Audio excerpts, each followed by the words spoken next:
श्रुति, कितना पैर दबाएगी मेरे मेरे पाँव दबा दबा कर। बेकार में ही परेशान हो रही है तू, थक जाएगी बेटा। घर का भी इतना सारा काम रहता है और ऊपर से तू मेरी सेवा भी करती है इतना। अरे तुझे भी तो आराम चाहिए कि नहीं? माँ जी प्लीज मुझे मत रोकिए। जिंदगी में कभी मुझे माँ का प्यार नहीं मिला। आप मेरे साथ ऐसे पेश आती हैं तो लगता है जैसे मेरी माँ ही हो आप। तो क्या मैं आपके लिए इतना नहीं कर सकती? आपने कल रात में बताया था मुझे कि सर्दियों की वजह से आपके पाँव अकड़ गए हैं, इसीलिए मैं तेल गर्म करके आपके पाँव में लगा रही हूँ। देखिएगा माँ जी, आपको जल्दी ही आराम मिल जाएगा। हाँ नहीं तो क्या, तू तो मेरे लिए मेरी बच्ची जैसी ही है। पूरा घर संभाल कर रखा है तूने। जिस दिन से तू इस घर में आई है एक भी काम की मुझे चिंता नहीं होती। सच में तूने तो मेरा पूरा घर संभाल लिया है। माँ। हाँ बेटा वेद, बोल ना। माँ वो आज मेरी ज्वाइनिंग है तो मैं अपना ज्वाइन करने जा रहा हूँ। आज वहाँ पर सारे सर्टिफिकेट वगैरह जमा होंगे और मुझे ज्वाइनिंग दी जाएगी। बस भगवान से यही दुआ करना कि यही शहर मुझे मिल जाए। इसी शहर में मेरे बहुत सारे सपने हैं, सारे सपने एक एक करके पूरा करना चाहता हूँ माँ।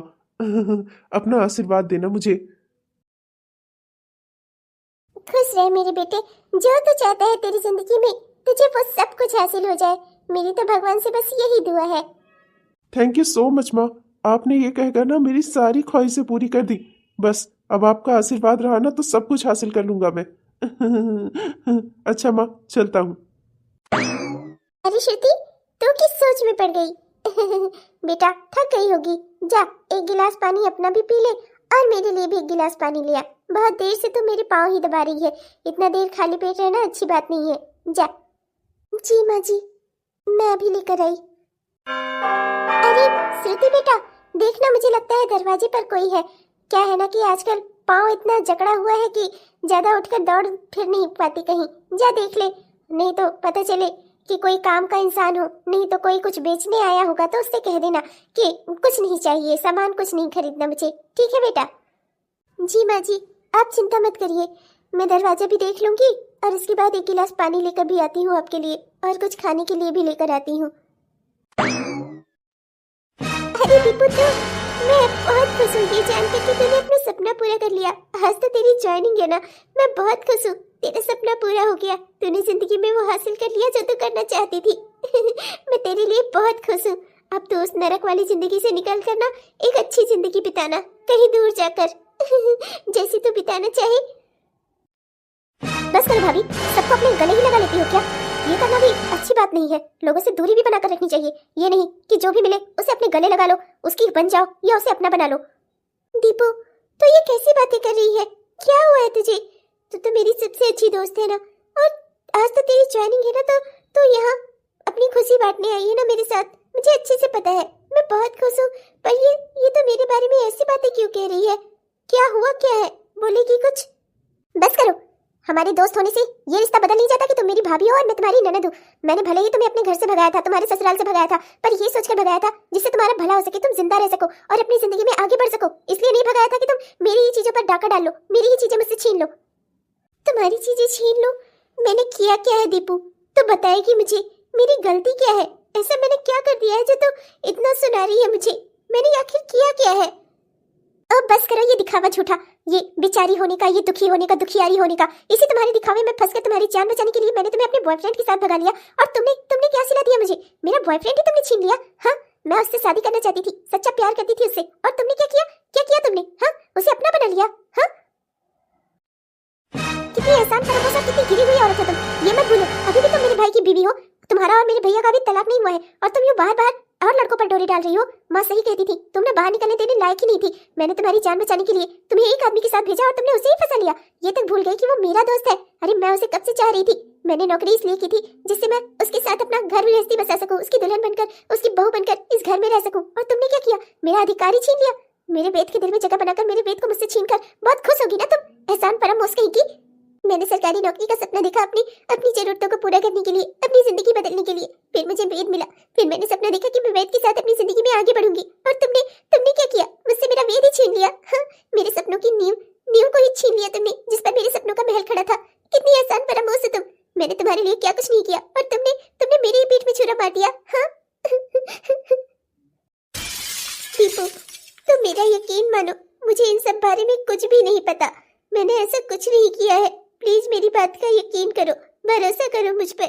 मैंने ऐसा कुछ भी नहीं किया है जो गलत हो। मैंने अपनी अपनी मर्यादाएं कभी नहीं नांगी है। मैं सच कह रही हूँ, मैंने ऐसा कुछ नहीं किया है। मैंने वेद को तुमसे नहीं छीना है दीपू। प्लीज मेरी बात समझने की कोशिश करो। नहीं पता था ना, पर अब तो पता चल गया है। अब मेरे वेद की जिंदगी से दूर चली जाओ कहीं, समझी तुम? अगर तुम मेरी जरा सी भी खुशी चाहती हो और जरा सा भी मेरा एहसान अगर तुम उतारना चाहती हो, मगर मेरी जरा सी भी कदर है तुम्हें, तो वेद को छोड़ दो मेरे लिए। मैं वेद से बहुत प्यार करती हूँ, उसके बगैर नहीं रह सकती। प्लीज मैं तुम्हारे सामने हाथ जोड़ती हूँ, मेरे वेद को मुझसे अलग मत करो प्लीज। और अगर तुमने ऐसा नहीं किया तो मजबूर होकर मैं ये बात भूल जाऊंगी कि तुम जिंदा रहो या मर जाओ। मैं भैया को तुम्हारे बारे में सब बता दूंगी। मैं भैया को तुम्हारा पता दे दूंगी, फिर चाहे जो भी हो अंजाम। मैं नहीं सोचूंगी, अगर वेद मेरा नहीं हो सकता ना, तो मैं उसे किसी का नहीं होने दूंगी। सोच लेना तुम। दीप्ति, वो दीप्ति जो तुम्हारी दोस्त हुआ करती थी, वो मर गई उसी दिन जिस दिन तुमने वेद को फंसाया, जिस दिन तुमने वेद पर डोरी डाली। अब एक बात अच्छे से समझ लो, आज शाम तक का वक्त है तुम्हारे पास। मैं जा रही हूँ अपनी नौकरी ज्वाइन करने, और अगर तुम शाम तक मेरे वेद को छोड़कर नहीं गई ना, तो फिर मुझे कोई नहीं रोक सकता। मैं वो तबाही लाऊंगी जिसमें वेद, उसका पूरा परिवार सब खत्म हो जाएगा। चाहे सब कुछ खत्म हो जाए, पर मैं वेद को तुम्हारे साथ नहीं देख सकती। मैं वेद को तुम्हारे क्या किसी के साथ भी नहीं देख सकती। वेद सिर्फ मेरा है। और शाम तक अगर तुमने मेरी बात नहीं मानी और तुम वेद को छोड़कर नहीं गई, तो फिर मैं भैया को उसकी जरूरत नहीं पड़ेगी। अगर मुझे ये सब कुछ पहले पता होता तो मैं यहाँ कभी आती भी नहीं। यकीन मानो मेरा, मैं इस बारे में कुछ नहीं जानती थी, और ना ही मैंने वेद को कुछ कहा है, और ना ही मैंने वेद को फंसाया है। सच कह रही हूँ, मैंने वेद से कभी इस तरह की कोई बात नहीं की। मैं सच कह रही हूँ, मेरे और वेद के बीच में कोई रिश्ता नहीं है, ना कभी था, ना है, और ना कभी रहेगा। तुम निश्चिंत रहो। न जाने ये जिंदगी मुझे क्या क्या रंग दिखाएगी। क्या दुश्मनी है मेरी जिंदगी की मेरे साथ? क्यों मैं कभी अपनी जिंदगी में सुकून से नहीं रह सकती? एक पल को सुकून ढूंढने निकलती हूँ तो हजार सारी परेशानियां मेरे सर पर आ जाती हैं। क्यों ऐसा है? मैं कहीं सुकून शांति से क्यों नहीं रह सकती? तेरी हिम्मत कैसे पड़ी? हाँ, मुझे छोड़कर जाने की? हाँ, 6 महीने पहले क्या सोचकर भागी थी तू? हाँ, किसके साथ मुकाला करके आ रही है अपना? हाँ बोल, आज तो मैं तेरी हड्डी पसली एक कर दूंगा। हरामजादी, नरक कर दी है तूने मेरी जिंदगी। जहां भी जाता हूँ लोग कितना उल्टा सीधा बोलते हैं मुझे। ये मेरी बीवी भाग गई, तेरी वजह से मेरी नाक कटी है। देख मैं तेरा क्या हाल करता हूँ। इतने समय से बस इसी दिन की इंतजार कर रहा था मैं कि कब तू मेरे नजरों के सामने आए। कितना ढूंढा तुझे, और देख आज तू खुद ब खुद डर कर मेरे सामने आ गई है ना। अब देख मैं तेरा क्या करता हूँ। कुछ कहो सुनो ना बेटवा, इसको लेकर जरा अंदर चलो, घसीट कर बताते हैं। हम सब मिलकर इसके हाथ पांव ही तोड़ देते हैं, उसी पांव से जिस पांव से 6 महीने पहले ये हमें छोड़कर भाग कर गई थी किसी के साथ अपना मुकाला करने। इसे ले चल अंदर, इसके हाथ पांव ही तोड़ देते हैं, बस सही रहेगा। भागेगी महारानी। अरे कितना पैसा लगाकर इसे नर्स बनवाया था, और देखो सब कुछ लेकर अपना फुर्र हो गई। बताओ तो जरा। अरे मैं तो पहले ही कहता था इसके लक्षण ठीक नहीं है। कैसे बाल बाल निकाल कर ऐसे घूमती रहती थी बाहर मुंह खोलकर। मैं तो पहले से ही कहता था इसके लक्षण ठीक नहीं है। वो तो तुम ही कहती थी कि इसका कमाना जरूरी है। बेकार में इसको नर्स बनवाया। देखो 6 महीने तक पता नहीं किसके साथ मुकाला करके वापस से लौट के हमारे यहाँ चली आई। इसकी हिम्मत तो देखो। अरे सही कह रही हो, इसको ले चलो अंदर और इसके पांव ही तोड़ दो, जिससे आइंदा से कहीं भागने न पाएगी। तुझे तो मैं बताता हूँ, चल। खबरदार, मुझे हाथ लगाने की, छूने की कोशिश भी मत करना, समझे तुम? तुम्हारी हिम्मत कैसे पड़ी? तुम्हें क्या लगता है तुम लोगों से खुश होकर मैं यहाँ पर आई हूँ? चुपचाप से जैसे यहाँ पर आई हूँ वैसे ही मुझे रहने दो, वरना मेरे ऊपर हिंसा करने के जुर्म में ना तुम सबको जेल की चक्की पिसवा दूंगी मैं, समझे तुम लोग? मैं पहले वाली श्रुति नहीं हूँ जिसके ऊपर तुम लोग कोई भी जुर्म करोगे और वो चुपचाप सहेगी, समझे तुम लोग? चुपचाप से शांति से मैं इस घर में रहने आई हूँ और मुझे रहने दो। मुझे किसी से कोई वास्ता नहीं है। तुम लोगों की मोहल्ले में नाक कट रही थी ना, मैं मोहल्ले वालों को बोल कर आई हूँ, जो मुझे मिला रास्ते में, कि मैं मायके चली गई थी। अपना बच्चा खोने के दुख से दुखी होकर मैं अपने मायके चली गई थी और वापस से आई हूँ, और कोई तुम्हें कुछ नहीं कहेगा।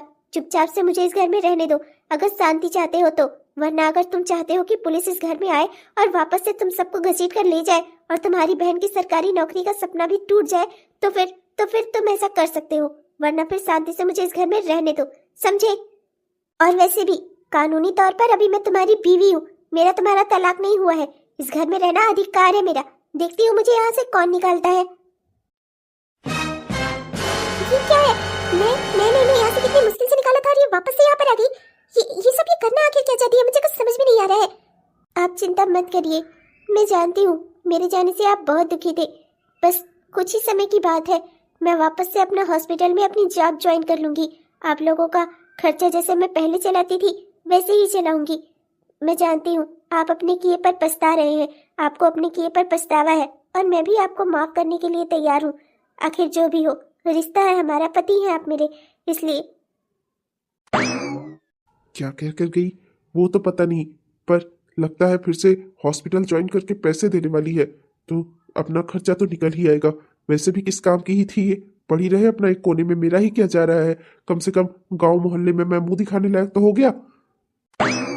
देखा तुमने, देखा, आते ही तुम्हारे बेटवा को पलझा लिया इसने। उसके ना आने से कैसे कहता था मैं मारूंगा, ये करूंगा, वो करूंगा, और अब देखो भीगी बिल्ली बनकर गया उसके पीछे पीछे। सही कहा है, एक आदमी का दिमाग खराब करने के लिए ना एक औरत ही काफी है। क्या ही कहा जाए, जब अपना बेटा ही अपना नहीं है, अपना सिक्का ही खोटा, तो फिर किसी के बारे में क्या ही कहा जाए। चलो फिर, जब ये वापस आ ही गई है महारानी, 6 महीने बाद ही सही, चाहे जहाँ रही होगी 6 महीने, उससे तो कोई पूछने वाला भी नहीं है। कैसे कैसे लड़ रही है आकर, जैसे लगता है 6 महीने में कोई ट्रेनिंग करके आई हो। हाँ नहीं तो।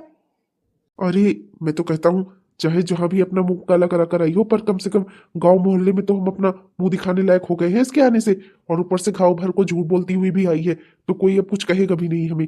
चलो मामला जैसे तैसे सुलटा गया, और कह भी रही है कि हॉस्पिटल ज्वाइन करके वापस से हमारे खर्चे को चलाएगी, तो बस ठीक है ना। पैसे जितने ज्यादा ओर से आए ना उतना ही ठीक है, जाने तो पड़ी रहने दो घर के एक कोने में। वैसे भी हमारा बेटा कौन सा उसे पूछता ही था, ज्यादातर समय तो उसका घर के बाहर ही बीतता है। क्या ही कहा जा सकता है, अपना पड़ी रहे घर के एक कोने में, हमारा क्या ही जा रहा है। कम से कम कमा के 4 पैसे तो लाएगी। मैंने भाभी को बोला था कि वो कहीं और चली जाए, तो वो यहाँ वापस से क्यों आ गई? आखिर वो करना क्या चाहती है, इनका मकसद क्या है? मैं इतना तो जानती हूँ अच्छे से कि भैया भाभी को पसंद नहीं करते और ना ही भाभी भैया को पसंद करती है। फिर वो यहाँ पर क्यों आई है, और वो भी किस लिए? आखिर वजह क्या है उनके यहाँ आने के पीछे? मुझे कुछ समझ में नहीं आ रहा है। कहीं इन सबका वास्ता मेरे और वेद के रिश्ते से तो नहीं है? नहीं नहीं, मैं सोच रही हूँ जो वो गलत ही होगा। शायद भाभी अपने मन से आई होगी, शायद वो भैया पर फिर से भरोसा करना चाहती है, पर क्यों? नहीं, मुझे कुछ सोचना ही नहीं है इस विषय में। हाँ माँ माँ हाँ मेरे बेटे, मिल गई ज्वाइनिंग तुझे? हाँ, किस शहर में मिला? इसी शहर में मिला ना? मैं कहती न थी भगवान मेरी जरूर सुनेंगे, है ना बेटा? इसी शहर में ज्वाइनिंग मिली है ना तुझे? अरे माँ, आपका आशीर्वाद रहे तो असंभव भी संभव हो जाता है। हाँ माँ, इसी शहर में ज्वाइनिंग मिल गई है, और वो भी बस पास वाले क्षेत्र में। यहीं से कुछ किलोमीटर आगे ही जाना है। बाइक से आराम से रोज जाऊंगा और रोज आ जाऊंगा। समझ लो माँ, एकदम मुंह मांगी मुराद पूरी हो गई। घर के इतना नजदीक, वो भी सरकारी नौकरी। मैं तो क्या ही कहूँ माँ, इतना ज्यादा खुश हूँ। अब जल्दी बोलो माँ, ट्रीट में आप क्या खाओगी? मैं जल्दी से कहीं बाहर से कुछ ऑर्डर कर देता हूँ। वैसे भी आज ना स्पेशल दिन है। माँ, श्रुति नजर नहीं आ रही है, कहाँ गई श्रुति? श्रुति, श्रुति, आकर तुम भी बताओ ना, क्या ऑर्डर करूं मैं? श्रुति, श्रुति, श्रुति, श्रुति। अरे बेटा मेरी बात सुन, वो घर पर होगी तब तो बोलेगी। क्या माँ, श्रुति घर पर नहीं है? तो कहाँ गई वो? आपने उसे कुछ सामान लाने मार्केट भेजा है क्या? खैर कोई बात नहीं, मैं अभी फोन कर देता हूँ, वो आ जाएगी। अरे नहीं, मैंने उसे कहीं नहीं भेजा है। वो कह रही थी कि उसके पति का फोन आया है, उसका पति उससे माफी मांग रहा था। उसने अपने घर से उसे मार कर निकाला था ना, और उसके बाद वो बेचारी बीमार पड़ गई। कितना मुश्किल में उसके हालात कट रहे थे। ये तो अच्छा था कि तेरा दोस्त रितेश ने उसे सहारा दिया था, और इसके बाद तूने। भगवान की कृपा थी बेचारी।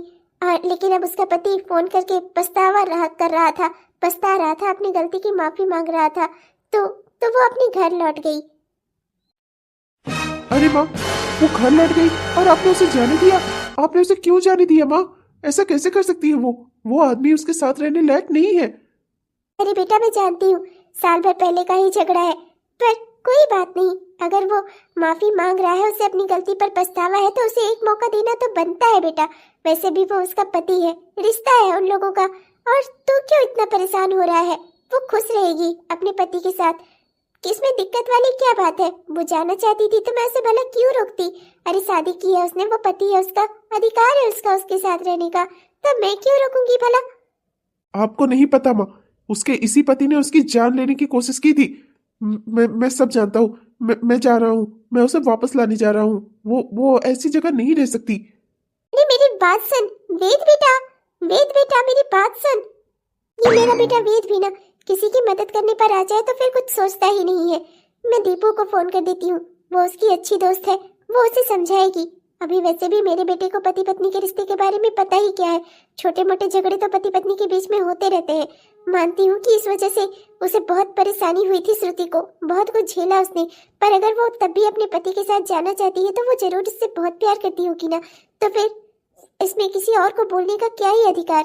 हेलो हेलो दीपू बेटा। हेलो नमस्ते आंटी जी। जी बताइए। वो ऐसा कैसे कर सकती है? कितने मुश्किल से मैंने और दीपू ने उसकी जान बचाई थी। भूल गई क्या वो उसी जल्लाद के पास वापस चली गई? ऐसा भी क्या है उसमें जो वो इतना इतना उसके पीछे भाग रही है? भूल गई उसने उसके बच्चे को छीन लिया, उसे मारने वाला था वो। हमने उसकी जान बचाई और वो फिर अपने आप को उसी कुएं में ढकेलने जा रही है। मैं आज उसे वहां से वापस लेकर आऊंगा। वेद रुक जाओ। दीपू, तुम जानती हो ना तुम्हारी भाभी ने क्या गुल खिलाया है, और उसके बाद तुम मुझे रोक रही हो। तुम्हें रोकना अपनी भाभी को चाहिए था। देखा नहीं उसने क्या किया? हमारी इतने महीनों की मेहनत पर पानी फेर दिया उसने। और देखो ना कहाँ जाकर बैठी है, वही जहाँ उसकी मौत थी एक समय में। सब जानती हूँ वेद, मैं अपने घर से ही आ रही हूँ। यकीन मानो, मैं जानती हूँ कि भाभी मेरे घर पर है और वो वहाँ पूरी तरह से सुरक्षित है। उन्हें कोई खतरा नहीं है। मेरा भाई अपने किए पर पछता रहा है और अब वो भाभी के साथ रहने के लिए तैयार है। मैंने खुद सुना है, भाभी खुद ये बात कह रही थी अपने मुंह से कि भैया अपने किए पर पछता रहे हैं और वो भाभी के साथ रहना चाहते हैं। देखो समझना हमें होगा। हम जानते हैं कि भाभी के साथ जो हुआ पिछले समय में वो बहुत गलत हुआ, पर इतने समय में शायद हो सकता है कि सब कुछ ठीक हो गया हो। और वैसे भी जब भाभी खुद भैया के साथ रहना चाहती है तो तुम उन्हें क्यों रोक रहे हो? क्यों रोकना चाहते हो तुम उन्हें? ये तुम कह रही हो? हाँ, जो अभी 5-6 महीने पहले मेरे सामने गिड़गिड़ा रही थी कि मेरी भाभी को बचाने के लिए प्लीज उन्हें अपने साथ लेते जाओ और मेरे परिवार से मेरी भाभी का भागना बहुत जरूरी है, और आज तुम मुझे ही समझा रही हो, मुझसे ये कह रही हो कि तुम्हारा भाई तुम्हारी भाभी को अचानक से चाहने लगा है और वो उसके साथ बहुत अच्छे से रहेगा, पति बनने लगा है वो तुम्हारी भाभी का। हाँ, ये कहना चाहती हो तुम? 5-6 महीने में ही तुम्हारे भाई की अकल ठिकाने आ गई और वो अचानक से तुम्हारी भाभी को प्यार करने लगा? हाँ हाँ बेटी, मैं कह रही हूँ, पर मैं जो अपनी आंखों से देख कर आ रही हूँ मैं तुमसे वही कह रही हूँ। समझने की कोशिश करो।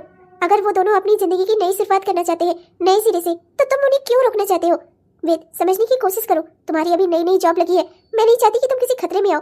मेरे घर जाना मतलब कि तुम्हारा बड़े से बड़ा खतरा उठाना है। समझ रहे हो मेरी बात? अगर भैया को तुम्हारे बारे में पता चला ना कि भाभी 6 महीने तक तुम्हारे घर पर थी, तो न जाने ही वो क्या समझेंगे। देखो वेद, भैया और भाभी अपने रिश्ते की नई शुरुआत करना चाहते हैं और मैं नहीं चाहती कि तुम उसमें कोई गड़बड़ करो। समझ रहे हो ना वेद मेरी बात? मैं कुछ नहीं जानता। श्रुति का दिमाग खराब हो गया है और तुम उसके इस पागलपन में उसका साथ दे रही हो। पता नहीं है तुम क्या सोच रही हो, मुझे नहीं पता, पर मैं उसे ऐसी गलती करते हुए नहीं देख सकता। अपने ही पैरों पर कुल्हाड़ी मार रही है वो, अपनी जिंदगी को दोबारा खतरे में डाल रही है। तुम्हारे भाई के साथ रहना मतलब आत्महत्या करने के बराबर है। देख चुका हूं मैं तुम्हारे भाई ने क्या हाल किया था तुम्हारी भाभी का। हॉस्पिटल में देख चुका हूं मैं श्रुति को। मैं नहीं चाहता कि वो दोबारा दोबारा कोई उसे दर्द हो, किसी तरह की कोई तकलीफ हो। मैं उसे तुम्हारे घर से वापस ला कर रहूंगा। रुक जाओ वेद, तुम्हें तुम्हें तुम्हारी माँ की कसम है, खबरदार तुम मेरे घर गए तो और मेरी भाभी को वहां से लाने की दोबारा कोशिश भी की तो। ये जो अभी बकवास की ना तुमने कसम वसम वाली, तुम अच्छे से जानती हो कि मैं ये सब कुछ नहीं मानता। समझी तुम? मैं जा रहा हूँ, मैं श्रुति को वहां से वापस लेकर आऊंगा। हाँ वेद, मैं जानती हूँ कि तुम कसम नहीं मानते और मैं ये भी जानती हूँ कि तुम भाभी को वहां से वापस क्यों लाना चाहते हो अपने साथ। देखो वेद, तुम्हें ये बात समझना होगा। जैसे उस दिन तुमने मुझसे कहा था कि तुम मुझसे प्यार नहीं करते, ये बात मुझे समझनी होगी। मैंने समझी वेद, अब तुम भी ये बात समझने की कोशिश करो कि श्रुति भाभी तुमसे प्यार नहीं करती। उनका अपना परिवार है, अपना पति है। हाँ, एक हादसे ने उनसे उनके बच्चे को छीन लिया, वरना आज उनका एक हंसता खेलता परिवार होता। समझने की कोशिश करो वेद, वो भैया को माफ करके अपनी जिंदगी को नई शुरुआत से शुरू करना चाहती है और तुम उनकी इस जिंदगी में बाधा बन रहे हो, उनकी खुशियों में बाधा बन रहे हो। अगर वो तुमसे प्यार करती तो वो तुम्हें कहती ना ये बात, पर उन्होंने तो अपने मुंह से कभी तुमसे ये नहीं कहा ना। तो समझने की कोशिश करो वेद, वो तुम्हें नहीं पसंद करती जैसे तुमने मुझसे कहा था उस दिन। मैं तो समझ गई पर तुम नहीं समझ पा रहे हो। वेद, समझने की कोशिश करो। मैं बस इतना जानती हूँ वेद, तुम्हें चिंता करने की कोई जरूरत नहीं है। अगर भाभी के साथ कुछ गलत होगा तो मैं अभी भी उसी घर में हूँ। तुम्हें चिंता करने की कोई जरूरत नहीं है, पर ये समझना तुम्हारे लिए बहुत जरूरी है कि भाभी तुम्हें पसंद नहीं करती, नहीं तो वो तुम्हारे साथ जाना चाहती है। वेद, आंटी जी का ख्याल रखो, वो घर पर परेशान हो रही है। उन्होंने मुझे फोन करके तुम्हारे पीछे भेजा क्योंकि वो चिंता कर रही थी तुम्हारी। वेद, आंटी जी को परेशान मत करो। अपना पति वो पहले ही खो चुकी है, बेटा भी खोकर वो दोबारा जी नहीं पाएंगी। समझने की कोशिश करो। मेरे भैया बहुत ही खतरनाक इंसान है। अगर मैं एक बार भाभी को उनके पास से भगा सकती हूँ तो दोबारा भी भगा सकती हूँ, पर मुझे लगता है कि शायद भैया सुधार करके अपने अंदर और अपनी जिंदगी को नए सिरे से शुरू करेंगे। समझने की कोशिश करो वेद, मुझ पर भरोसा करो वेद, और अपने घर जाओ जाओ। ठीक है दीपू, तुम कह रही हो तो मैं घर जाता हूँ। तुम पर भरोसा करता हूँ, तुम मेरी सबसे अच्छी दोस्त हो। श्रुति का ख्याल रखना। भले ही वो मुझसे प्यार न करे, पर एक इंसान होने के नाते मैं उसकी मदद करना चाहता हूँ। मैं नहीं चाहता कि वो किसी मुसीबत में फंसे। हाँ, भले ही वो मुझसे प्यार न करे, मेरे प्यार को ठुकरा दे, कोई बात नहीं, पर मैं फिर भी उसे किसी तकलीफ में नहीं देख सकता। तुम समझ रही हो ना मेरी बात? मैं सब समझ रही हूँ वेद, तुम भी मेरी बात समझो। इस समय जोश से में नहीं, होश से काम लेने वाला है। जाओ, तुम अपने घर जाओ, मैं सब संभाल लूंगी। तुम शायद सही कह रही हो। आज मेरा अभी अभी इसी वक्त मेरा श्रुति से मिलना ठीक नहीं होगा, पर उसने जो किया है ना, इसका जवाब मैं उससे जरूर लूंगा। मुझसे भाग रही है वो, और भागने के लिए उसने जगह भी कौन सी चुनी? अपने मौत की, अपने मौत का रास्ता इख्तियार कर लिया उसने। अगर मुझसे भागना ही था, मुझसे दूर जाना ही था, तो 100 रास्ते थे उसके पास। अपने पति के पास ही वापस क्यों लौटी वो? मुझे उससे जवाब लेना ही होगा, पर अभी नहीं। अभी अगर मैं उसके पास गया तो 1000 सवाल खड़े हो जाएंगे, और मैं नहीं चाहता मेरी वजह से उसकी जिंदगी में कोई तकलीफ आए। अगर वो मुझसे प्यार नहीं करती, तब भी मैं उसे खुशी देखना चाहता हूँ, भले ही किसी और के साथ ही सही। समझने की कोशिश करो वेद। मुझे लगता है भाभी अपनी जिंदगी में इसलिए लौट कर रही है जिससे वो अपनी जिंदगी सुधार सके, और मेरे और तुम्हारे बीच होने वाले रिश्ते को भी। शायद वो भी यही चाहती है कि हम दोनों एक हो जाए, और इसके लिए शायद शायद उन्होंने ये रास्ता चुना है। खैर जो भी है, मैं बस इतना जानती हूँ कि तुम सिर्फ मेरे हो। मुझे और किसी बात से, दुनिया के किसी बात से कोई मतलब नहीं है वेद, कोई मतलब नहीं है। चलो, अच्छी बात तो ये है कि हॉस्पिटल वालों ने भी मान ली मेरी बात। अब कम से कम जॉब मिल जाएगी तो अपने पैरों पर तो खड़ी हो जाऊंगी, कम से कम कमाने खाने लायक तो हो जाऊंगी। ओह, तो इतना बुरा हो गया मैं कि मुझे देखकर अपना रास्ता बदल रही हो? मुझसे भागने के लिए ये रास्ता चुना तुमने? हाँ, मैं किसी से नहीं भाग रही हूँ। मेरी जिंदगी में जो रास्ता मुझे सही लगता है, मैं उसी रास्ते पर चलती हूँ। जब मुझे जो ठीक लगा, मैंने अपनी जिंदगी में वही किया है, और सही यही है कि इस वक्त मुझे जो रास्ता सही लगेगा, मैं उसी रास्ते पर आगे बढ़ूंगी। मैं जानता हूँ। जिस दिन से मैंने तुम्हें प्रपोज किया है, उस दिन से तुम मेरे घर से भागने के बारे में ही सोच रही हो। मानता हूँ, हो सकता है तुम्हें मुझसे प्यार ना हो, मैं तुम्हें अच्छा ना लगता हूँ, पर उसका ये मतलब नहीं है कि तुम मुझे छोड़कर ऐसे ही भाग जाओगी। मैंने तुम्हें अपने घर से तो नहीं निकाला था ना। क्या सोचकर तुम अपने उस जल्लाद पति के पास वापस आई हो? भूल गई उसने क्या किया था तुम्हारे साथ? अरे मरते मरते बची हो तुम, तुम्हें पता भी है, और तुम उसी जल्लाद के पास वापस लौट आई। तुम्हारा दिमाग खराब है। तुमने तुमने कुछ सोचा भी नहीं। अरे तुम्हारे होने वाले बच्चे का हत्यारा है वो। अगर तुम्हारा बच्चा आज तुम्हारी गोद में खेल रहा होता, अगर उसने उसने ऐसा ना किया होता तो, और तुम उसके पास लौटकर वापस आ गई। याद है किसी जल्लादों की तरह उसने तुम्हें मारा था? हाँ, भूल गई? बस करो, 1000 गलती की हो उन्होंने, पर वो मेरे पति हैं, और जैसे भी है मुझे स्वीकार है, और हमारे बीच में अब सब कुछ ठीक हो गया है। उन्होंने मुझसे माफी मांग ली है। मैं अपनी जिंदगी में उनके साथ आगे बढ़ना चाहती हूँ। तुम भी अपनी जिंदगी में आगे बढ़ो। क्यों बार बार मेरा पीछा करते हो? समझ में नहीं आता तुम्हें? अगर गांव में किसी ने तुम्हें ऐसा करते हुए देख लिया ना, तो तुम अपने और मेरे दोनों के लिए मुसीबत खड़ी कर दोगे। समझ रहे हो कि नहीं? पति है वो तुम्हारा? हाँ, पति है वो तुम्हारा। जानवरों की तरह तुमसे पेश आता था, कितना मारता पीटता था तुम्हें। आए दिन हॉस्पिटल में बैठी रहती थी तुम दवाइयां लगाते हुए, और तो और तुम्हारे होने वाले बच्चे की जान ले ली उसने, और तुम्हें तुम्हें हॉस्पिटल में मरने के लिए छोड़ दिया था वो। और तुम कह रही हो वो तुम्हारा पति है? आधी रात को कैसे दूसरी लड़की को घसीटते हुए लेकर अपने घर जा रहा था वो तुम्हारा पति है? हाँ, अभी भी तुम इस रिश्ते को निभाना चाहती हो? अरे तुम जैसी तो औरत मैंने नहीं देखी। तुम्हें जरा सी कोई लाज शर्म है या नहीं? वो चाहे मुझे मारे या मार मार कर मार डाले, तुम्हारा क्या जा रहा है? हाँ, 6 महीने तुम्हारे घर में क्या रह लिया मैंने? तुम मुझे अपनी प्रॉपर्टी समझने लगे। मेरा जो दिल में आएगा मैं वो करूंगी। जिंदा रहने का मन करेगा जीऊंगी, मरने का मन करेगा मर जाऊंगी। तुम होते कौन हो मुझे रोकने वाले? हाँ, तुम जाकर अपना काम करो। भूलो मत, मेरा तुम्हारा कोई परिचय नहीं है। सिर्फ सिर्फ मैं अपनी ननद की वजह से तुम्हें जानती हूँ। दीपू ना होती तो मैं तुम्हें जानती भी ना। तुम्हारे साथ जाना तो दूर की बात है। समझ में आई तुम्हारे? मैं तुम पर क्यों भरोसा करूं? मैं तुम पर कोई भरोसा नहीं करती। दीपू के कारण मैं तुम्हारे घर गई थी, और उस एहसान के बदले में तुम मुझसे जो चाहो मैं तुम्हें देने को तैयार हूँ। पर मेरा पीछा छोड़ दो। समझ में आई तुम्हारे? ओह, एहसान का बदला चुकाना है मेरे? हाँ, एहसान का बदला चुकाओगी तुम मेरे? प्यार करता हूं मैं तुमसे, उस प्यार का भी बदला चुका दो। मेरी रातों की नींद, मेरे दिन का चैन, सब कुछ लौटा दो मुझे। वापस कर दो, वापस कर दो मेरी फीलिंग्स को, वापस कर दो मेरे एहसास को, वापस कर दो मेरे उन सपनों को जो मैंने तुम्हें देखकर बनाए। वापस कर दो सब कुछ। हाँ, लौटा सकती हो तो लौटा दो मुझे। ये सब तुम्हारे मन की भावनाएं हैं, तुमने खुद से गढ़ी है। मैंने तुम्हें कभी इस तरह की कोई हिंट नहीं दी। समझने की कोशिश करो। मेरा पति है, मेरे सास ससुर है, मेरा परिवार है। समझते क्यों नहीं हो तुम? तुम एक कुंवारे इंसान हो। तुम्हारी जिंदगी में 100 लड़कियां आ सकती हैं, और तुम अपनी जिंदगी में आगे क्यों नहीं बढ़ते हो? क्यों मेरे पीछे पड़े हो तुम? क्यों मुझे जीने नहीं देते? एक बार बहुत मुश्किल से अपनी जान बचाई है मैंने, और दोबारा से जिंदगी में खुशियां ढूंढना चाहती हूँ। क्यों मेरी खुशियों के आड़े आ रहे हो? मैं हाथ जोड़ती हूँ तुम्हारे, मुझे मेरे परिवार से अलग मत करो, मुझे मेरे घर में रह लेने दो। मैं नहीं चाहती कि मेरे पति को वापस से कुछ ऐसा गलत सुनाई दे। तुम समझते क्यों नहीं हो? बात सुनो मेरी, मैं तुमसे प्यार करता हूँ, प्लीज मुझे ऐसी सजा मत दो। मैं जानता हूँ कि तुम मुझसे भागकर अपने घर गई हो, मैं जानता हूँ कि तुम मेरे प्यार को स्वीकार नहीं करना चाहती, और उसे तुम्हें स्वीकार न करना पड़े इसी डर से तुम भाग गई हो। देखो, मुझसे दूर भागने के कई रास्ते हो सकते हैं, पर प्लीज ये रास्ता छोड़ दो। वो घर तुम्हारे लिए नहीं है, वो आदमी जल्लाद है। प्लीज समझने की कोशिश करो, मैं तुम्हें किसी खतरे में नहीं देख सकता। मेरी फीलिंग्स को एक्सेप्ट न करो, समझ में आता है, पर अपनी जान को क्यों खतरे में डाल रही हो तुम? हाँ, बस बहुत हो गया। कब से तुम्हें समझाने की कोशिश कर रही हूँ, तुम्हारा दिमाग खराब है। अभी गांव वालों को बुलाकर ना 4 चप्पल लगवाऊंगी तुम्हें, तुम्हारा दिमाग लाइन पे आ जाएगा। बड़े आए हैं, तुमने मेरी जान बचा ली तो क्या मुझे खरीद लिया है? हाँ, और वैसे भी तुम्हारा कोई एहसान नहीं है मुझ पर। मेरी जान दीपू ने बचाई थी, मुझ पर जो भी एहसान किया है ना दीपू ने किया है, तुम्हारा उसमें कुछ भी नहीं है। समझ में आया तुम्हें? और मेरी अपनी इच्छा है, मैं जिससे प्यार करूँ उसके साथ रहूँ। तुम होते कौन हो मुझे रोकने वाले? तुम अपनी जिंदगी अपने हिसाब से जियो, मैं तुम्हें रोकने जाती हूँ क्या? हाँ, या फिर ये कहो कि तुम मेरे पीछे लट्टू हो गए हो, पागल हो गए हो मेरे पीछे। हाँ, तुम्हें शादी करने के लिए कुंवारी लड़कियां नहीं मिल रही हैं क्या? हाँ, ये मुझसे ज्यादा खूबसूरत कोई नहीं दिख रही है। बड़े आए हैं, चले जाओ यहाँ से, मुझसे बुरा बना कोई नहीं होगा।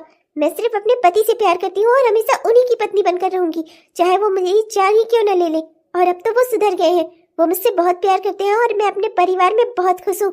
उसमें मुझे किसी तीसरे की कोई जगह नहीं है। समझ में आई तुम्हारे? अब चले जाओ यहाँ से, और दोबारा मुझे इस गांव में दिखाई मत देना। तुम चले जाओ यहाँ से, चले जाओ यहाँ से। और जाते जाते एक बात और सुनते जाओ, तुम जैसा नकारा बेटा नहीं देखा मैंने। तुम्हारी माँ तिल तिल करके मर रही है तुम्हारे लिए। तुम्हारे बाबूजी इस दुनिया में नहीं रहे और तुम उनका इकलौता सहारा हो। और तुम क्या कर रहे हो? यूं एक शादीशुदा लड़की के पीछे भाग भाग कर अपनी जान को जोखिम में डाल रहे हो। अपनी माँ को किस बात की सजा देना चाहते हो तुम? हाँ, वो बेचारी शादी तुम्हारी हो जाए इसलिए तरस रही है, और तुम यहाँ शादीशुदा औरतों के पीछे भाग रहे हो। अगर तुम इतने ही अच्छे हो ना, तो जल्द से जल्द किसी लड़की को देखकर ना अपनी शादी कर लो, जो लड़की तुमसे प्यार करती हो और तुम्हारे घर परिवार को संभाल सके, तुम्हारी माँ को संभाल सके। अगर तुमने कभी मेरी जरा से भी इज्जत की होगी ना, तो अपनी जिंदगी में आगे बढ़ जाओ, समझे?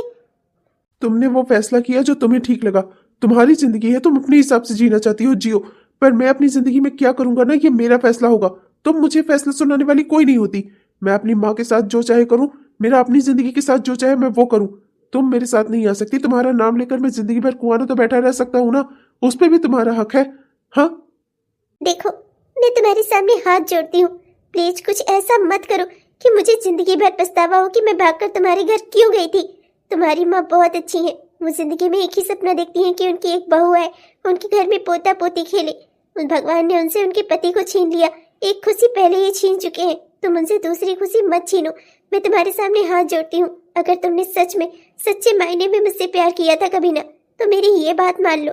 जिंदगी में उस इंसान के साथ आगे बढ़ो जो तुमसे प्यार करता है, और तुम्हारी घर गृहस्थी, तुम्हारी माँ को एक बहू मिल जाए और तुम्हारी घर गृहस्थी बस जाए। प्लीज जिंदगी में अपने आगे बढ़ो, भूल जाओ मुझे।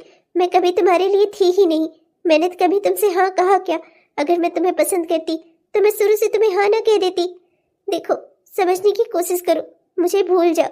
अगर तुमने मेरी कभी जरा से भी इज्जत की हो, तो उस इंसान के साथ शादी कर लो जो तुमसे प्यार करता है, और अपनी माँ को वो सुख दे दो जिसके लिए वो तरस रही है। ओह, तो सच सच क्यों नहीं कहती कि तुम्हें ये सब कुछ कहने के लिए दीपू ने कहा है, और उसी की वजह से तुम मुझे छोड़कर इस तरह से भाग रही हो मुझसे, है ना?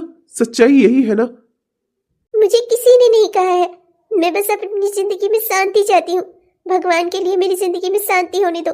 बहुत समय बाद मेरे पति ने मुझसे प्यार से बात की है, और मैं उनके साथ अच्छे से अपने घर में रह रही हूँ। मैं अब कोई कलेश नहीं चाहती अपनी जिंदगी में, और मैं ये भी नहीं चाहती कि तुम्हारे घर भागकर जाने की वजह से मुझे कोई इल्जाम मिले कि मैं तुम्हारे घर गई और मैंने तुम्हारी जिंदगी बर्बाद कर दी।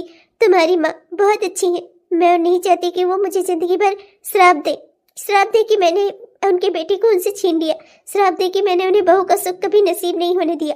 प्लीज प्लीज मैं तुम्हारे सामने हाथ जोड़ती हूँ, प्लीज ऐसा कुछ मत करो। मुझे अपनी गलती पर बार बार पछताने के लिए मजबूर मत करो, और अगर तुम अपनी जिंदगी में आगे नहीं बढ़े ना, तो मैं यही समझूंगी कि तुमने मुझसे कभी प्यार किया ही नहीं था। अगर प्यार करते हो तो उसके मायने भी समझो। प्यार हमेशा खुशियां ही नहीं देता, कई बार उसे कुर्बानी का भी सामना करना पड़ता है। अब आगे तुम्हारी मर्जी। तो मैं ये समझूं कि तुम मुझसे मेरे प्यार की कीमत मांग रही हो? मैं बस ये चाहती हूँ कि मुझ पर कोई इल्जाम न लगे। जिंदगी भर इल्जाम सहते सहते अब मैं थक चुकी हूँ। प्लीज। ठीक है, तुम अगर यही चाहती हो तो यही सही। तुम्हारे लिए ये कुर्बानी देने को भी तैयार हूं मैं। तुम यही चाहती हो ना कि मैं दीप्ति से शादी कर लूं? तो फिर ठीक है, मैं तुम्हारे लिए ये भी करने को तैयार हूँ। तुमसे कहा था कि जान मांग लो तो दे दूंगा, तो तुमने सीधा जान ही मांग लिया है। ठीक है, देने को तैयार हूँ मैं। तुम्हारी ये बात भी सर आंखों पर। मैं दीप्ति से शादी करने के लिए तैयार हूँ, और मैं उससे ये बात कर लूंगा। मैं बता नहीं सकती मैं कितना खुश हूँ ये सुनकर। Thank you so much. कम से कम एक दोस्त होने के नाते तुमने मेरी बात समझी। बहुत अच्छी बात है। मैं बहुत खुश हूँ कि तुम भी अपनी जिंदगी में आगे बढ़ोगे। अब इस रिश्ते को ईमानदारी के साथ और प्यार के साथ निभाना। सबको खुशी मिलेगी, तुम्हारी माँ को भी और दीप्ति को भी और तुम्हें भी। अच्छा लगा ये जानकर। तुम्हें खुशी हुई ना? मेरे लिए बस यही इम्पोर्टेंट है। सच में दिल तोड़ कर हंसती हो मेरा। पर आज तुम्हारी ये हंसी देखकर भी खुशी ही महसूस हो रही है। कोई बात नहीं, बर्बाद कर दो मुझे पर तुम खुश रहो कम से कम। मेरी तो यही इच्छा है, चाहे उसके लिए तुम मेरी जान ही क्यों ना ले लो।